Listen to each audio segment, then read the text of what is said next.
지난달 소비자 물가 상승률이 3.3%를 기록하며 넉 달 연속 3%대 상승을 이어갔습니다. 과일과 채소값 강세가 이어지고 있지만 물가 상승폭은 넉 달 만에 둔화했습니다. 국회에선 조희대 대법원장 후보자 인사청문회가 진행되고 있습니다. 이균용 전 후보자 임명 동의안이 부결된 지 2달 만인데 보수적 색채가 짙다는 논란 속에 사법부 수장 공백을 해소할 수 있을지 주목됩니다. 더불어민주당 이재명 대표의 경기도지사 시절 법인카드가 사적으로 유용됐다는 의혹과 관련해 검찰이 이틀째 경기도청을 압수수색하고 있습니다. 김동연 경기지사가 과잉 수사라고 반발하는 가운데 이낙연 전 대표의 연이은 공개 행보에도 관심이 쏠립니다. 국방부가 전역한 지 5년이 지난 부사관에게 군복무 시절 휴가를 규정보다 많이 갔다며 돈으로 물어내라고 통보해 논란이 일고 있습니다. 시스템 오류로 빚어진 문제로 판수 근거도 없는 것으로 드러났습니다. YTN이 단독 취재했습니다. 불법 촬영 혐의로 입건된 전 축구 국가대표 황의조 선수가 또 다른 여성과의 영상통화 과정에서 노출 영상을 동의 없이 녹화한 정황이 YTN 취재 결과 드러났습니다. 경찰이 추가 소환을 검토하고 있습니다. 유럽에 이어 러시아 수도 모스크바에도 145년 만에 기록적인 폭설이 강타했습니다. 하루에만 40cm가 넘는 눈이 쌓이면서 차량 통행과 항공기 운항이 정지됐습니다. 뉴스앤이슈 잠시 후에 시작합니다.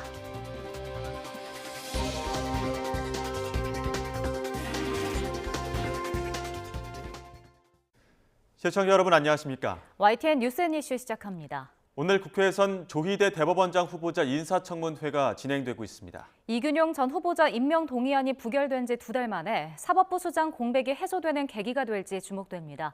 국회 취재기자 연결하겠습니다. 나혜인 기자. 네, 국회입니다. 네, 대법원장 후보자 청문회 오늘부터 이틀 동안 진행되는 거죠?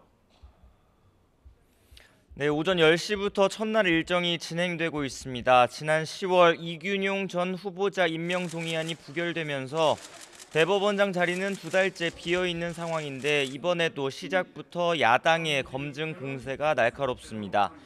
야당 의원들은 과거 조 후보자가 판사 시절에 보수적인 색채가 강한 판결을 내렸다는 점을 우려하고 있습니다. 또 이재명 민주당 대표를 겨냥한 검찰의 압수수색 영장 청구가 너무 무분별하다고 주장하면서 법원이 제대로 제동을 걸지 못하고 있다고 지적하고 있습니다. 반면 여당은 사법부의 정치적인 편향성은 전임 김명수 대법원장 때 심해졌다고 주장하면서 조 후보자야말로 누적된 재판 지연 문제를 해소하고 법원의 신뢰를 복원할 적임자라고 엄호하고 있습니다.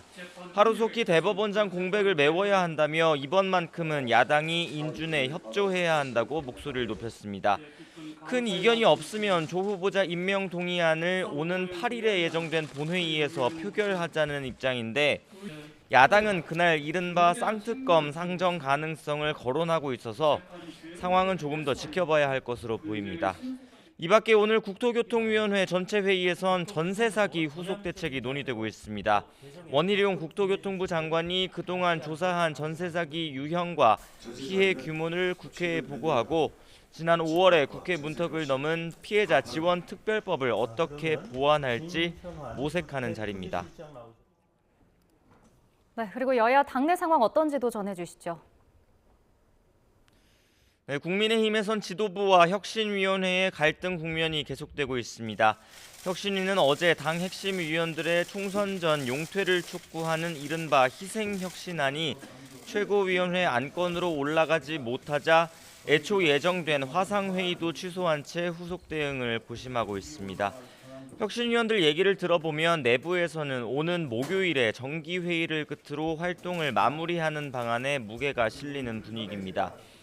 다수는 아니지만 일부 위원들은 김기현 대표 체제로 총선을 치를 수 없다며 당의 비상대책위원회 전환 요구까지 하자고 주장한 것으로 전해졌습니다.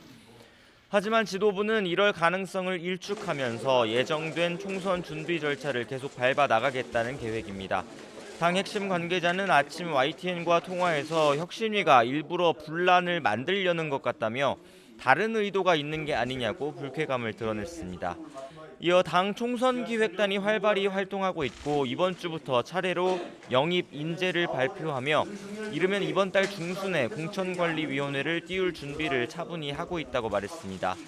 특히 총선 공천을 총괄할 공관위원장은 김기현 대표가 직접 단수 후보자를 검토하고 있다고 전했습니다. 민주당은 이낙연 전 대표가 띄운 신당설에 당내 이상민 의원의 탈당과 비이재명계 의원들의 집단 행동이 겹치면서 요동치고 있습니다. 이낙연 전 대표는 오늘도 라디오 방송에 나와 당내 민주주의가 억압받고 있다며 신당 창당 가능성을 다시 언급했습니다. 특히 자신을 출당시켜야 한다는 당원들의 청원이 빗발치고 있다는 지적에는 당에서 몰아내면 받아야지 어떻게 하겠느냐고 응수했습니다. 여기에 조국 전 법무부 장관 역시 방송인 김어준 씨 유튜브 방송에 나와 학자로서 자신의 역할은 끝났지만 조용히 웅크리고 살 수는 없다며 내년 총선 때 역할을 하겠다는 뜻을 밝혔습니다. 이 밖에 송영길 전 대표를 비롯해서 야권 곳곳에서는 위성정당 창당 움직임이 일고 있습니다. 이 때문에 민주당 안팎에서는 비례대표 선거제를 둘러싼 파열음도 점차 커지는 모습입니다. 이낙연 전 대표를 비롯한 비이재명계는 최근 당 지도부에서 감지되는 연동형 비례대표제 공약 파기 가능성을 강하게 비판하고 있습니다. 이에 홍익표 원내대표는 아침 라디오 인터뷰에서 아직 결정된 건 아무것도 없다면서도 정당도 때로는 약속을 못 지키는 상황이 있을 수 있다며 사과하고 소상히 설명하는 게 중요하다고 강조하기도 했습니다. 지금까지 국회에서 전해드렸습니다. 더불어민주당 이재명 대표가 경기도지사를 역임할 때 법인카드를 사적으로 썼다는 의혹을 수사하는 검찰이 경기도청을 이틀째 압수수색하고 있습니다. 검찰은 이 대표가 경기도지사 시절 법인카드를 유용했다는 의혹에 관련된 공무원 23명의 컴퓨터 파일을 확보하고 있는 것으로 알려졌습니다. 지난달 소비자 물가 상승률이 넉 달 연속으로 3%대 오름세를 이어갔습니다. 다만 한 달 전보다 0.5%포인트 하락하며 상승폭은 넉 달 만에 둔화했습니다. 하지만 이번 달에도 물가 불안은 여전합니다. 취재기자 연결합니다. 이승은 기자. 네, 경제부입니다. 네, 지난달 국제유가가 하락하긴 했는데 농산물 값이 여전히 강세였죠. 지금도 그렇고요. 그렇습니다. 통계청은 지난달 소비자 물가가 1년 전보다 3.3% 상승했다고 밝혔습니다. 소비자 물가는 지난 7월 2%대에서 8월 이후 3%대로 올라선 뒤 넉 달째 3%대 오름세가 지속됐습니다.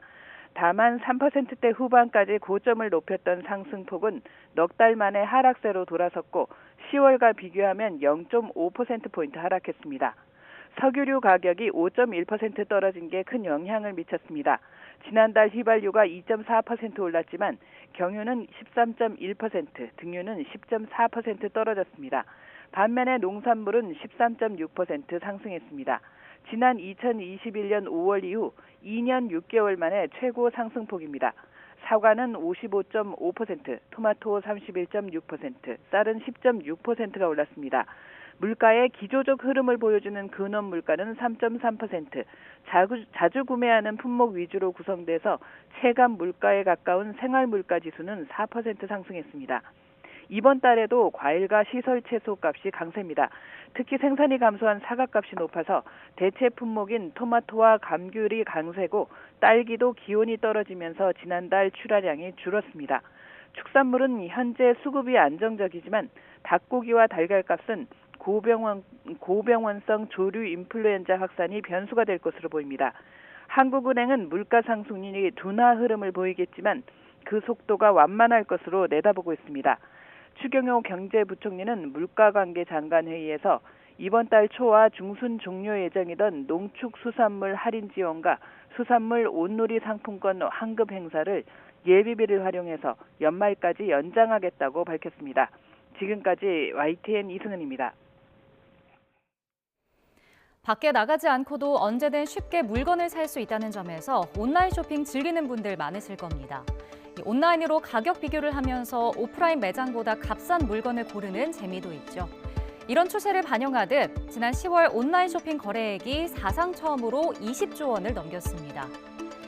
온라인으로 무엇을 가장 많이 샀나 봤더니 음식료품이 2조 4천억 원으로 1위를 차지했습니다. 또 배달 수요가 늘면서 음식 서비스가 뒤를 이었고요.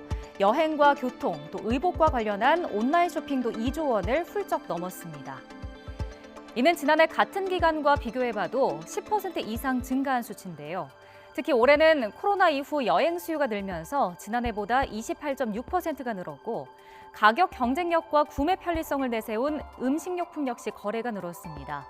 또 쿠폰을 활용하는 온라인 쇼핑몰도 늘면서 이 쿠폰 서비스 부문도 거래가 급증한 것으로 나타났습니다. 하지만 이 같은 온라인 쇼핑 활황은 고물가와 고금리로 내수 부진이 이어진 데 따른 불황형 성장이라는 분석도 나오는데요. 실제로 백화점이나 편의점, 면세점 등 오프라인 매장 대부분에서는 판매가 뚝 떨어졌고 10월 산업활동 동향도 보면 소비를 나타내는 소매 판매는 0.8% 감소한 것으로 집계됐습니다.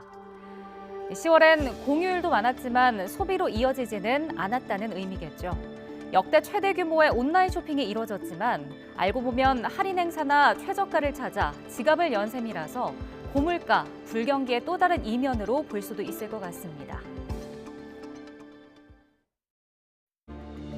윤석열 대통령이 대통령실 개편에 이어 6개 부처 장관을 일괄 교체하며 2기 내각의 닻을 올렸습니다.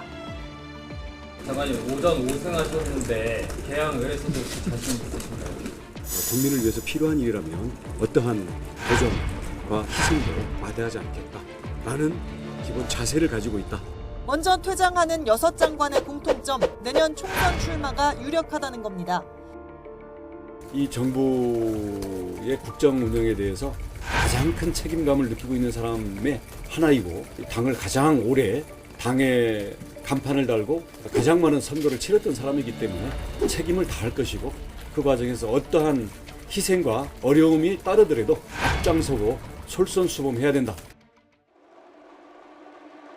한동훈 법무부 장관은 총선 쓰임이 정해지면 연말 연초 원포인트로 교체해 이번 개각에 대미를 장식할 가능성이 있습니다.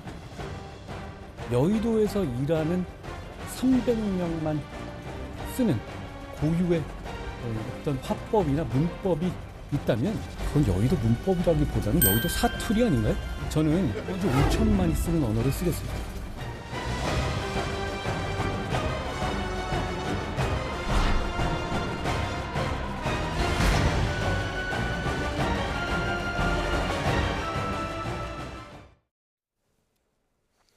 네, 오늘의 정치권 이슈 국민의힘 성일종 의원, 더불어민주당 김성환 의원 두 분과 함께하겠습니다. 어서 오십시오. 네, 안녕하십니까? 네, 안녕하세요. 네. 일단 개각 이야기부터 해봐야 될 것 같습니다. 어제 윤 대통령 6개 부처에 대해서 개각을 단행했고 취임 후 가장 큰 폭의 개각이었는데 먼저 어떻게 평가하십니까? 우선 국정의 큰 변화는 사람이 바뀌는 거잖아요. 예. 그렇기 때문에 대통령께서 이제 1년 반 정도가 지났기 때문에 국정을 새롭게 또 새로운 아이디어로 또 전문성 있고 또 폭넓은 인사, 여성 또 이렇게 많이 입각에 6명 중에서 3명이 입각이 됐는데요. 예. 그런 측면에서 볼 때에 국정에 새로운 힘을 불어넣기 위한 그런 개각이 아니었나 생각을 합니다. 특히 여성 장관들이 3분 있었고요. 특히 농림부는 여성 장관이 처음이에요.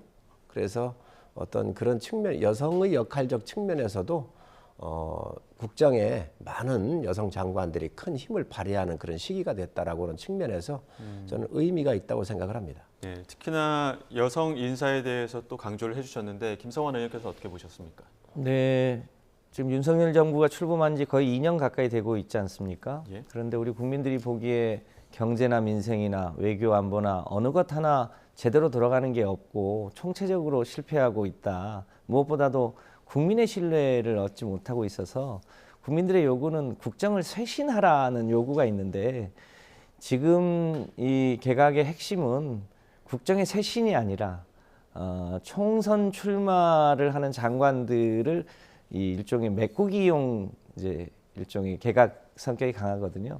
근데 국정을 쇄신하겠다고 의지는 잘 안 보이고 일종의 관리형 내각이 들어서는 거여서 국민들이 바라는 이 내각 교체하고는 좀 성격이 다르다. 총선 출마하는 장관들 자리 메꾸기형 개각 아니냐. 이렇게 보여지는 측면이 있어서 좀 아쉽습니다. 예, 특히나 이번 주에 이르면 이번 주에 후속 인사도 있을 것이다 이런 이야기 나오고 가장 주목받는 게 또 방통위원장 아니겠습니까? 어떻게 좀 바라보고 계십니까? 방통위원장은 전문성 있는 분으로 예. 여러 가지 국민적 측면에 바라봤었을 때 합리적인 분으로 전 될 거라고 생각을 하고요. 예.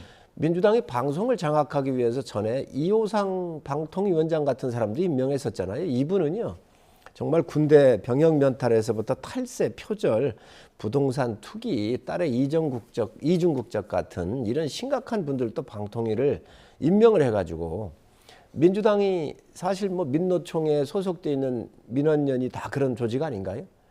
전에 강규영 KBS 이사가 있었습니다. 이분 2,500원 아침 김밥 사 먹은 것까지 문제가 삼고 강의실까지 쫓아가서 피켓을 들고 수업 현장까지 가가지고 내쫓았던 그런 선례가 있어요. 그때 방통위원장 이호상 같은 분이었잖아요. 국민들 다 기억하실 거예요. 근데 저희 정부에서 그런 사람 임명 안 할 겁니다. 걱정 안 하셔도 될 겁니다. 근데 김홍일 국민권익위원장이 가장 지금 강력한 내정 그러니까 뭐 후보자로 거론이 되고 있어서 그 부분에 대해서 어떻게 생각하십니까? 그러니까 이제 쓰레기차를 피했더니 뭐 똥차 나타난다는 이런 이제 속담도 있는데 예. 이동관 장관도 방통위원장 되자마자 KBS의 여러 가지 조치나 YTN 민영화나 이런 과정에서 실제로 MB 때 방송 탄압을 했던 당사자로서의 진면모를 보여줬지 않습니까? 그것 때문에 이제 저희 당이 탄핵을 하겠다고 했더니 바로 이제 꼼수 사퇴를 해버렸는데. 지금 거론되고 있는 김홍일 국민권익위원장은 특수부 검사 출신 아닙니까? 언론에 대해서 전문성이 있다고 하는 것은 단 하나도 확인할 수 없는데 도대체 윤석열 정부가 방통위원장을 어떤 사람으로 앉히려고 하는지 또 특수부 검사 동원해서 언론사 뒷조사하고 이렇게 강압으로 뭘 하려고 하는 건 아닌지 오히려 훨씬 더 우려가 커지고 있습니다. 제발. 지금 거론되는 김홍일 위원장 같은 분이 아니고 예. 방송통신의 전문성이 있고 또 언론 자유를 수호할 수 있는 그런 분이 임명되기를 희망해 봅니다. 뭐 연속성을 따지면 이상인 현 방통위 부위원장도 나오던데요. 이 부분에 대해서는 좀 우리가 잡아야 될 부분이 있어요. YTN, 여기가 YTN이지만 YTN 민영화가 방송 장악하고 무슨 관련이 있죠?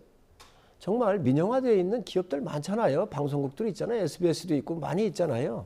그래서 그거엔 동의할 수가 없고요. 또 KBS가 장악했다고 그러는데 KBS를 무엇을 장악했죠?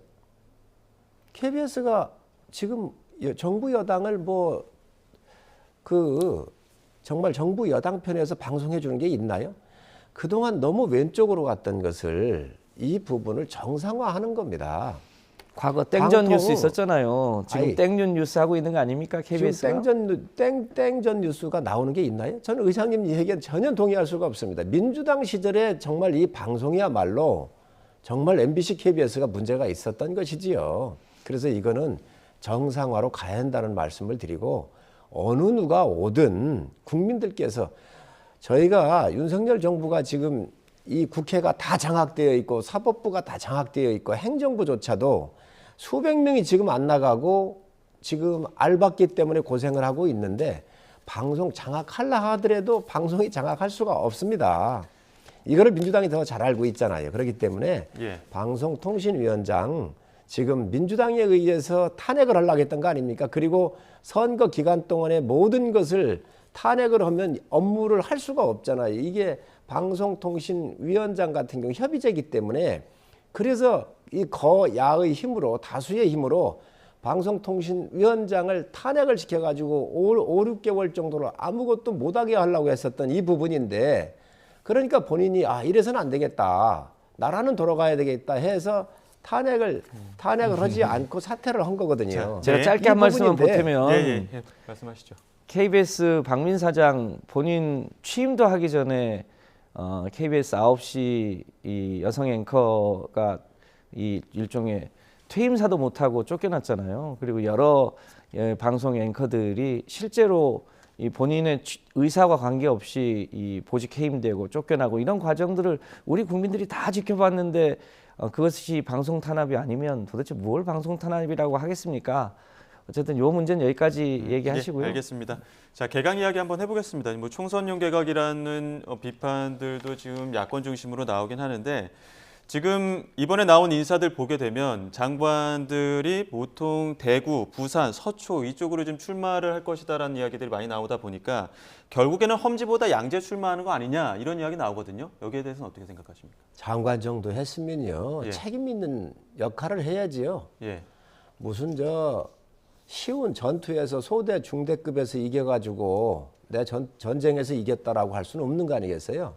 원희룡 장관 같이 정말 이재명 대표하고 붙겠다라고 하는 이런 장관들이 나와야 되고요. 예. 추경호 장관 같은 경우에 지역구가 있는 분이니까 예. 그 지역으로 가는 게 맞겠지만 나머지 장관들이 비교적 안방에서 승리하려고 하는 그런 것들은 당에서 받아들일 수가 없습니다. 예. 장수는 적진에 들어가서 적장에 목을 베고 전쟁을 승리로 이끄는 데 기여를 해야지 쉬운 안방에서 게릴라 몇 사람 잡고 예. 내가 승리한 승장이라고 이 자랑을 해서는 안 됩니다. 당은 결코 그렇게 만만치도 않고 예. 또 당이 그러한 공천에 아마 응하지도 않을 거라고 생각을 합니다.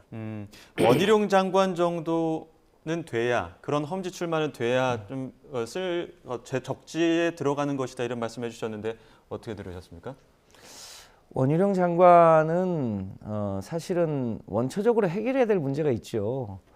인수위 때부터 원희룡 장관이 인수위 굉장히 중요한 직책이 있었지 않습니까? 그때부터 사실은 이 양평 고속도로 이 김건희 처가 특혜 의혹이 시작됐던 거고 그것이 본인이 장관 시절에 드러나니까 원천 백지화하려고 했다가 지난 국정감사 때 보니까 실제로 여러 가지 의혹이 확인이 되었는데 국정조사를 하자니까 또 국정조사는 지금 피하고 있고요. 그러던 차에 본인이 총선 출마한다고 지금 사실상 도망간 꼴입니다. 그러니까 본인은 이 김건희 처가와 관련되어 있는 양평 고속도로 문제부터 해결을 하고 총선 출마를 하든 법적 책임을 지든 했어야 되는 거 아니겠습니까? 그래서 그런 걸 고려해 보면 양평 고속도로 문제를 제기했던 이소영 의원이나 한준호 의원 지역에 가서 그 건을 가지고 내가 더 옳은지 아니면 저희 민주당이 제기하는 문제 제기가 더 옳은지 오히려 그런 데 가서 심판을 받는 게 맞는 거 아니겠습니까? 예. 이것만은 시간이 없어도 제가 꼭 잡아야 되겠습니다.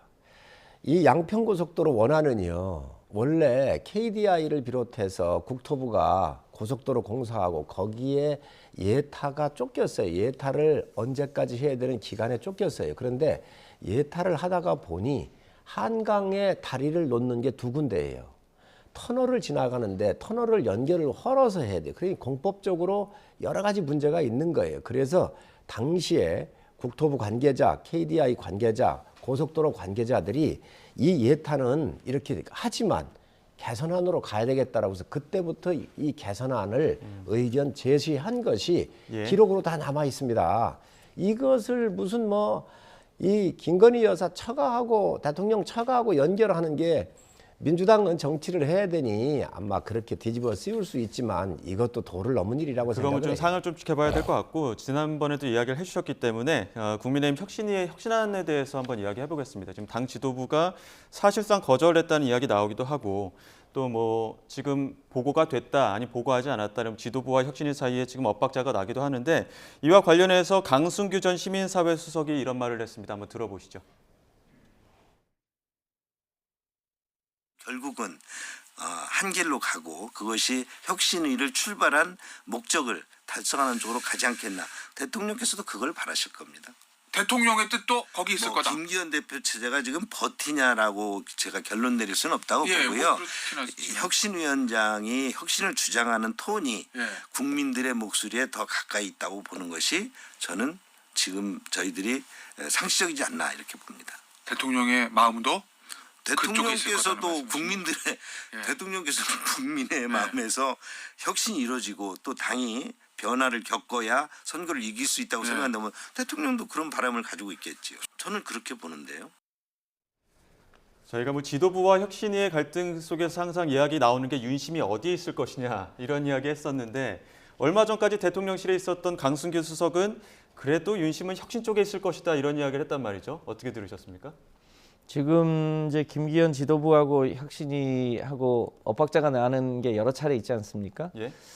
용산하고 김기현 지도부하고도 엇박자가 많이 났는데 그 핵심이 결국 이제 영남 다선 의원들의 수도권 험지 출마에 대한 이 이제 동의 여부가 핵심 아니겠습니까? 이제 그런 문제가 본질적으로 잘 풀리지 않는데 더 근본적으로 가면 일종의 검사 출신들이라든지 아니면 대통령과 가까운 측근들을 이 소위 양지 그러니까 영남 쪽에 배치하기 위해서 영남의 다선 의원들을 솎아내려고 하는 거 아니냐 이 문제에서부터 이제 불신이 쌓인 거 아니겠습니까? 아무래도 그 문제가 여전히 잠재되어 있는 것 같고 이 문제부터 뭐 저희 당 얘기는 아닙니다만 이 문제부터 해결을 원만하게 하시는 게 숙제 아닌가 싶습니다. 지도부에서는 당내 분위기는 어떻습니까? 우선 민주당이 이제 뭐 검찰 독재니 그러면서 검사들을 갖다가 당선될 곳에 많이 주기 위해서 그런 거 아니냐 그러는데 그렇게 몰고 있죠. 정치적으로 그렇게 공격하고 또 프레임을 만들어 갈 거라고 생각을 합니다. 그런 일 없습니다. 없습니다. 그럼 지도부와 혁신의 관계는 어떻습니까? 저는 혁신위에서 만드는 안들이 비교적 국민 동의를 받고 있습니다. 그래서 이 안을 최고위로 올려주면 최고위가 이거를 여러 형태로 고민을 해서 어떤 형태로든 처리가 될 거예요. 전 그게 수순이라고 보여지고요. 또 이 혁신위에서 내는 안이 뭐 중진들, 영남 중진들, 용태 이런 거 이야기를 하는데 상징적인 것만 처리하면 되고 나머지는 공심위에서 처리하면 될 겁니다. 상징적인 건이라고 하면 어떤 게 있을까요? 예를 들면 지금 당대표나 몇 분들 얘기를 하고 있잖아요. 그러니까 그런 측면에서 상징적인 어떤 조치 하나가 이루어지고 나머지 부분은 공심위에서 열리면 또 공심위가 역할이 혁신을 하는 게 아니라 공심위는 공천하는 거잖아요. 그러니까 혁신위안은 당의 쇄신을 하는 큰 그림에 대해서만 제시를 하고 공천과 관련되는 것은 공심위 가서 하면 된다. 이런 판단을 갖고 있습니다. 주제를 좀 바꿔보겠습니다. 검찰이 어제 민주당 이재명 대표의 그 경기도지사 시절 법인카드 사적 유용 의혹과 관련해서 경기도청을 압수수색했는데 이와 관련해서 김동연 경기도지사 긴급 기자회견 열고 또 강하게 반발했습니다. 또 반면 이재명 대표의 법인카드 유용 의혹을 폭로한 전 경기도청 7급 공무원 조명현 씨가 어제 또 북콘서트를 열어서 이런 이야기를 했는데요. 김동연 경기도지사의 이야기 이어서 이 경기도청 7급 공무원 조명현 씨 이야기까지 연이어서 들어보도록 하겠습니다. 검찰의 수사는 도저히 상식으로는 이해할 수 없는 과잉 수사입니다. 작년 7월 1일 제가 취임한 이후에 오늘까지 경기도청에 대한 압수수색이 집행 기준으로 무려 14번입니다. 한 번은 기억하시겠지만 장기간 상주까지 했습니다. 경기도지사로서 강력한 유감과 경고를 표합니다. 검찰의 이와 같은 수사는 과잉 수사, 괴롭히기 수사, 정치 수사입니다. 지금 제가 이 북콘서트 시작하기 전에 뉴스 속보를 봤습니다. 오늘 지금 경기도청 압수수색을 진행하고 있다고 얘기를 들었습니다. 본인이 승인하고 피드백을 줬기 때문에 이 모든 거에 대한 몸통은 이재명이고요. 이 모든 거의 배우인 이재명 당대표가 법적인 책임을 져야 된다고 저는 생각을 하고 있습니다. 김동연 지사 일단 업무가 힘들 정도로 이 경기 그 압수수색이 너무 과잉이다. 정치 수사다 이렇게 반발하고 있는데 여기에 대해서는 어떻게 들으셨습니까? 과거에 우리 국민들은 이 검찰의 여러 가지 법 집행이 매우 공정할 거라고 하는 이 막연한 기대가 있었는데 최근에는 그렇지 않은 것 같습니다. 조명현 씨 오늘 북콘서트 하는 거 하고 경기도청 압수수색한 게 과연 전혀 관계가 없을까요? 요즘은 그렇게 잘 안 보는 것 같습니다. 왜냐면요, 그 김혜경 씨 법인카드 실제로 내역을 들여다보면 지금 문제가 되는 게 총액이 7만 8천 원이라는 거 아닙니까? 그리고 그것도 김혜경 씨가 직접 쓴 게 아니고 도와줬던 배아무개 사무관이 사용했다는 건데 총액수로 따지면요 이미 확인할 것을 거의 다 확인을 한 거거든요.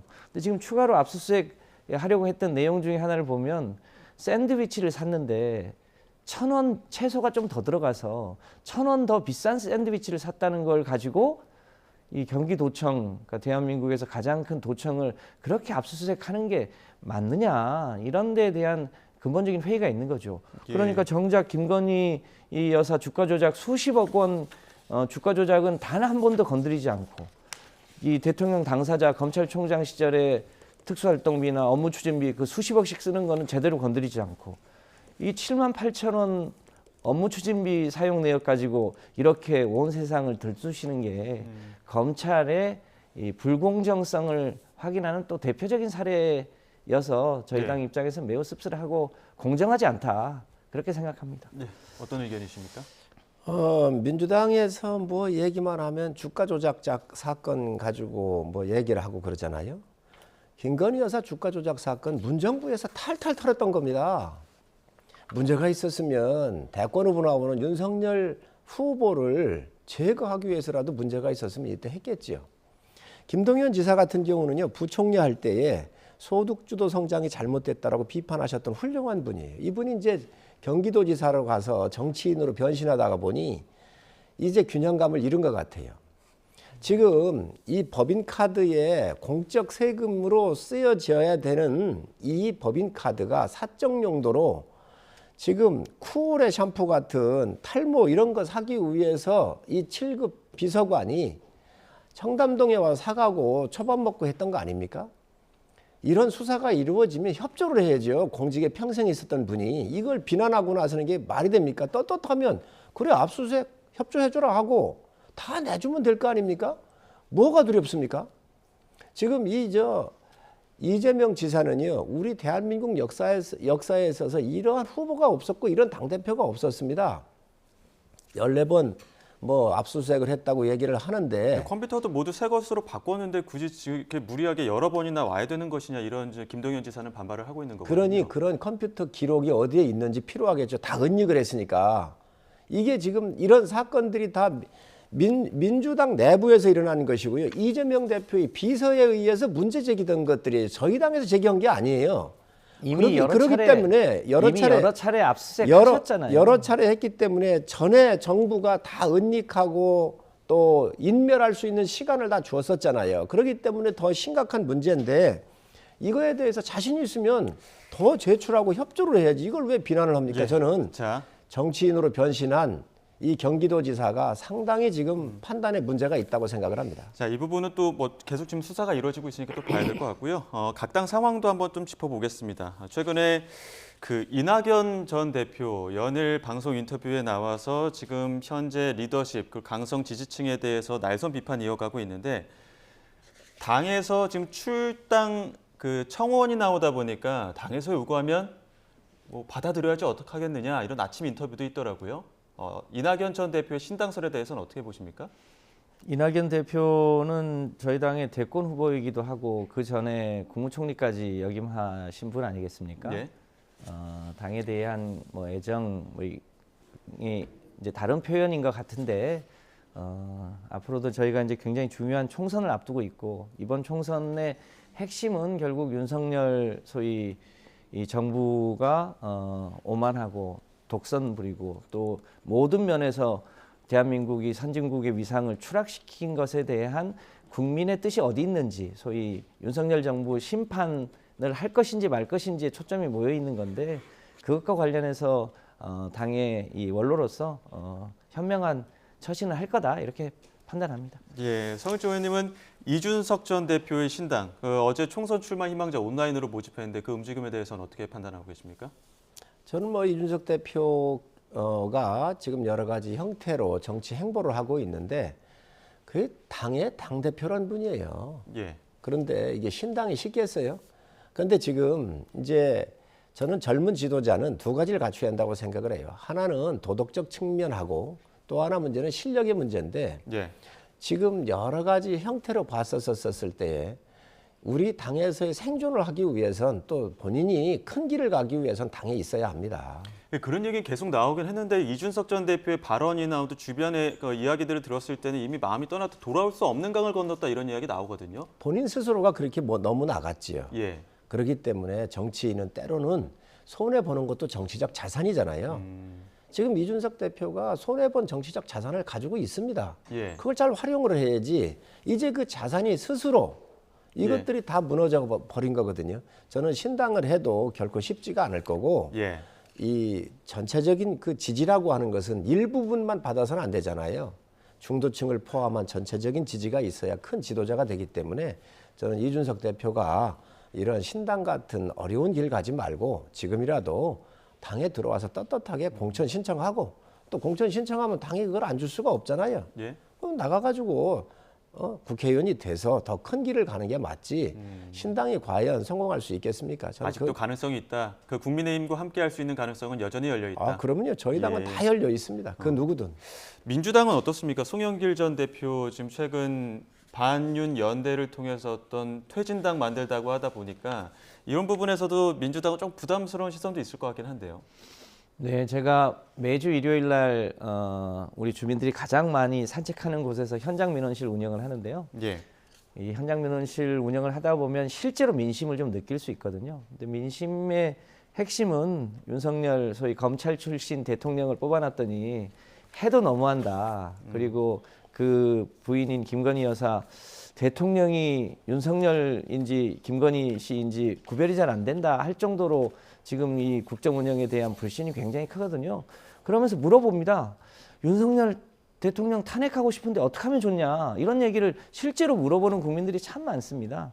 이제 그런 면에서 지금 민심의 흐름이 이 윤석열 현 정부에 대한 일종의 심판이 이번 총선의 가장 핵심적인 요소가 될 거거든요. 아마 이제 그런 것 때문에 송영길 대표가 윤석열 퇴진당 얘기를 하는 것 같은데 이제 뭐 여러 가지 면에서 이제 선거법이 어떻게 되느냐에 따라서 변수들이 있겠습니다만 궁극적으로는 결국 민주당이 이 민심을 잘 끌어안아서 총선을 주도적으로 치러야 되는 거 아닌가라고 생각하고요. 뭐 혹시 이제 필요하다면 우리 송영길 대표하고도 어떤 식으로든 좀 협의하고 좀 톤다운 할 것을 하고 또 그래야 되지 않을까 싶습니다. 알겠습니다. 지나가는 5년을 바라보면 부패한 586 운동권 청산이 제가 봤을 때는 이번 선거의 핵심의 키워드가 돼야 한다고 생각을 합니다. 송영길 대표요. 돈 봉투 가지고 매관매직한 거 아니에요. 받아먹고 부총장 시키고 이랬던 거 아니에요. 이거에 대해 사과 한마디가 없이 이걸 위성정당을 만들겠다고요? 저는 돈봉투당이 지금 대한민국 헌정사에 나오고 있는 겁니다. 지금 어차피 이번 주 금요일에 또 검찰 조사도 있으니까 그 부분은 검찰 조사 이후에 또 어떻게 상황이 돌아가는지도 한번 지켜보도록 하겠습니다. 지금까지 국민의힘 성일종 의원 그리고 더불어민주당 김성환 의원과 함께했습니다. 오늘 말씀 고맙습니다. 감사합니다.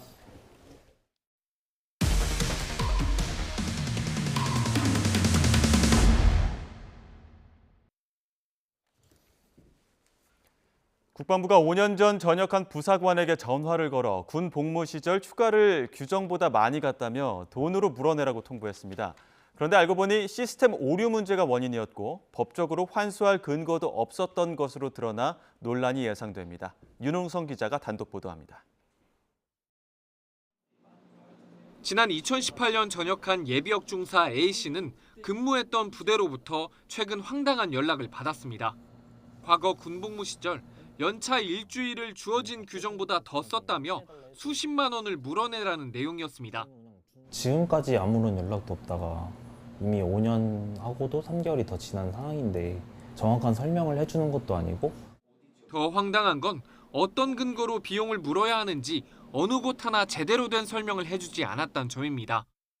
17 보병사단 재정부에 있는 주무관이라고 있습니다. 군번 되시고 말씀하시면 되고요. 소속 조회를 해보니까 저희 사단 소속이 애초에 아니셔가지고 제가 아무것도 검색을 할 수가 없는 상황입니다. 군이 태도를 180도 바꾼 건 A씨가 온라인에 사연을 올린 이후입니다. 뒤늦게 시스템에 오류가 있었다고 털어놓은 겁니다. 교육기간에는 연차가 부여되지 않는데 휴가 시스템에 제대로 반영되지 않으면서 A씨 연차가 규정보다 많아졌다고 설명했습니다. 이건 무조건 내는 게 맞다라고 이렇게 설명을 했는데 막상 공론화가 되고 나니까 그 다음날 바로 전화 와가지고 문제는 더 있습니다. 법적으로 5년이 지나면 시효가 만료돼 휴가 사용에 문제가 있더라도 환수할 수 없습니다. 전역한 지 5년이 훌쩍 넘은 A씨의 경우 애초에 환수 대상이 아니었던 겁니다. 휴가 시스템 오류부터 환수 대상 선정까지 어느 것 하나 매끄럽지 못해 논란이 예상되는 상황. 시효가 만료된 대상자에게 왜 환수를 통보했는지 군 재정을 총괄하는 국군 재정관리단에 물었더니 자신들이 최초 환수를 청구한 게 아니라고 반박했습니다. 하지만 재정관리단이 각 군의 연차 초과 환수와 해당 명단을 내려보냈다는 공문을 제시하자 본인들이 직접 청구하는 건 아니라는 취지였다고 말을 바꿨습니다. YTN 윤웅성입니다. 최근 불법 촬영 의혹으로 경찰에 입건된 전 축구 국가대표 황의조 씨가 이번엔 영상통화를 통해 다른 피해 여성의 노출 영상도 녹화했다는 진술을 경찰이 확보해 조사하고 있는 것으로 확인됐습니다. 피해 여성 가운데 한 명은 과거 황 씨와 영상통화 과정에서 신체가 노출된 장면이 녹화된 사실을 뒤늦게 경찰 조사에서 알게 됐다고 주장한 것으로 알려졌습니다. 경찰은 현재 영국에 체류 중인 황 씨가 입국하면 이달 안으로 추가 소환해 불법 촬영과 관련한 사실관계를 확인할 방침입니다. 러시아 수도 모스크바에 기록적인 폭설로 비상이 걸렸습니다. 모스크바 기상관측소에 따르면 현재 시각 12월 3일 12시간 만에 강설량 기준 10.7mm의 눈이 쌓여 기존 12월 3일 최고 강설량인 1980년의 9.4mm를 넘겼습니다. 강설량은 통상 적절량의 10분의 1입니다. 오늘도 온화한 겨울 날씨가 이어지고 있습니다. 오늘 아침 영상권으로 출발했고요. 낮 동안에도 어제보다 기온이 더 오르겠습니다. 오늘 서울 한낮 기온 11도, 남부지방은 부산이 16도까지 올라 예년 기온을 5도 이상 크게 웃돌겠습니다.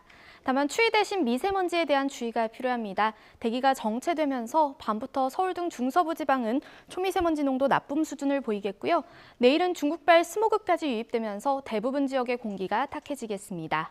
오늘 전국 하늘에 구름만 다소 지나고 있습니다. 동해안 지역은 대기가 건조해서 산불 등 화재 사고 조심하셔야겠습니다. 오늘 낮 기온은 어제보다 1에서 4도가량 높겠습니다. 서울 11도, 대전 12도, 광주 14도까지 크게 오르겠습니다. 당분간 예년보다 온화한 날씨는 계속되겠고요. 내일은 오후부터 밤사이 전국 곳곳에 벼락과 돌풍을 동반한 요란한 비가 내릴 전망입니다. 날씨였습니다. 이어서 뉴스 앤 이슈 2부가 방송됩니다. 저희는 잠시 뒤에 돌아오겠습니다.